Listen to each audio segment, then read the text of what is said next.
अब्दुल्ला असलम साहब हैं, बिलाल भाई क्या नाइट्रोफास की जगह पर आधी बोरी जोरावर और 10 किलोग्राम यूरिया वही असर करेगी?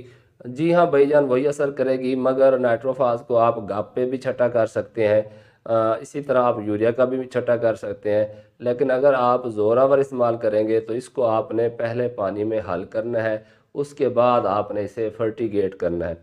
बाकी रही बात असर की, तो नाइट्रोफास भी तेज़ाबी खाद है, जोरावर भी तेज़ाबी खाद है। अब नाइट्रोफास में से आपको जो एक बोरी है उसमें से 10 किलो फास्फोरस दस्तियाब होगी P2O5 की शक्ल में, ठीक है ना। और जबकि जोरावर से आपको 12.5 किलो, क्योंकि इसमें 50% होती है, तो 25 किलो मिलेगी आपको बोरी से, और आधी बोरी से 12.5 किलोग्राम। अच्छा, और उधर जो है नाइट्रोफास में होती है 22% नाइट्रोजन, यानी 11 किलोग्राम आपको नाइट्रोजन मिलेगी एक बोरी से। यहाँ पर आप आधी बोरी यूरिया अगर इस्तेमाल कर रहे हैं तो एक बोरी से हमें 23 किलोग्राम मिलती है, तो आधी बोरी से आराम से जो है वो आपको 11.5 12 किलोग्राम मिल जाएगी।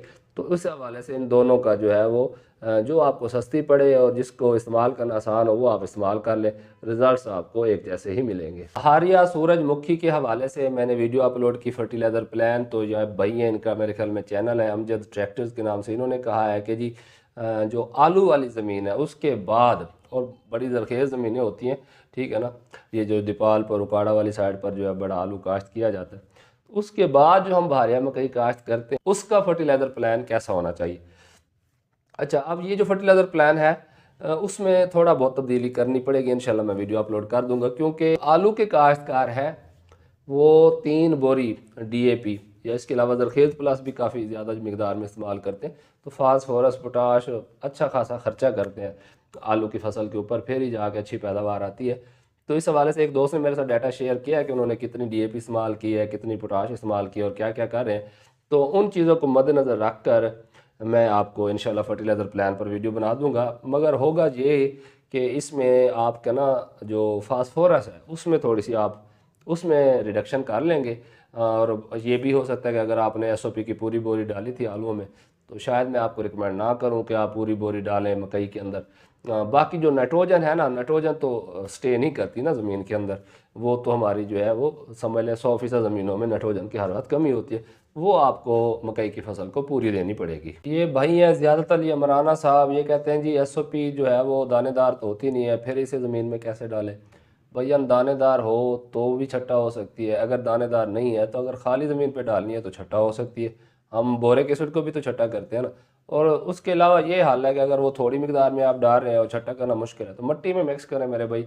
इसके अलावा जो हमारे ये गली सड़ी गोबर की खाद होती है, जो जानवरों की बेडिंग पड़ी होती है, इनको असा सरैक के चाहते हैं पाहा, खासकर सर्दियों के दी सुकती है पे शाम को जानवरों के तले पा देना, वैसे हम कहते हैं जी बेडिंग, ठीक है ना। तो उसके साथ मिक्स करके आप छट्टा कर दें, ठीक है। इसके अलावा जो हम यूरिया खाद वगैरह या कोई और खाद आप छट्टा करते हैं उसके साथ मिक्स कर लें, ये कोई इतना बड़ा इशू नहीं है। हाँ, जब फसल लगी हुई हो, बड़ी फसल हो, तो उसके पत्तों के ऊपर जाती है तो वहाँ पे इशू बनता है। बहरहाल आप इसे जो ज़मीन की तैयारी है उस वक्त तो आप इसे छटा ही करें, बाद में अगर आपने देना तो फिर इसे हल करके दें तो वो ज़्यादा बेहतर रहती है। अगला कमेंट है जी, भाई हैं, इन्होंने चैनल का नाम रखा हुआ है सादिक वर्ल्ड। बिलाल भाई, गंदम की फसल पर यूरिया का मैक्सिमम कितनी मिकदार में स्प्रे कर सकते हैं?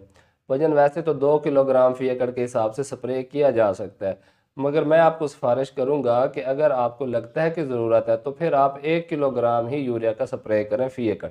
और अगर स्प्रे मजबूरी है, यानी बार बार आपने स्प्रे ही करना है, तो फिर मार्केट में बहुत अच्छे से ब्रांड मौजूद है NPK के।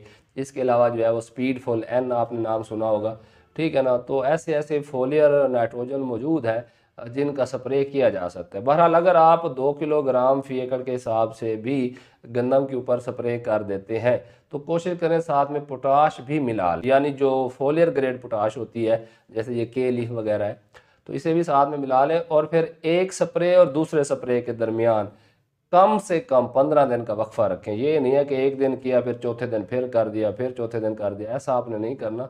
तो इस हिसाब से आप मैक्सिमम 3 दफ़ा यूरिया का स्प्रे कर सकते हैं 2-2 किलो तक, लेकिन 15 से 20 दिन का गैप देकर।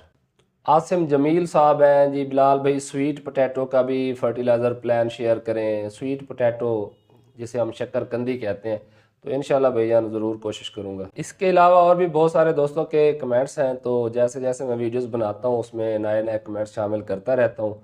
तो आप दोस्तों से गुजारिश है कि आप मेरा चैनल सब्सक्राइब कर लें और घंटी का आपको साइड पर आइकॉन नज़र आ रहा है, इसको आप ऑल पर प्रेस कर लेंगे तो मैं जैसे ही कोई वीडियो अपलोड करता हूँ तो आप तक ये नोटिफिकेशन आ जाएगा और आप बिला नागा मेरी तमाम वीडियोस देख सकेंगे। और आप दोस्तों से गुजारिश है कि वीडियोस को ज़्यादा से ज़्यादा काश्तकार भाइयों को शेयर किया करें।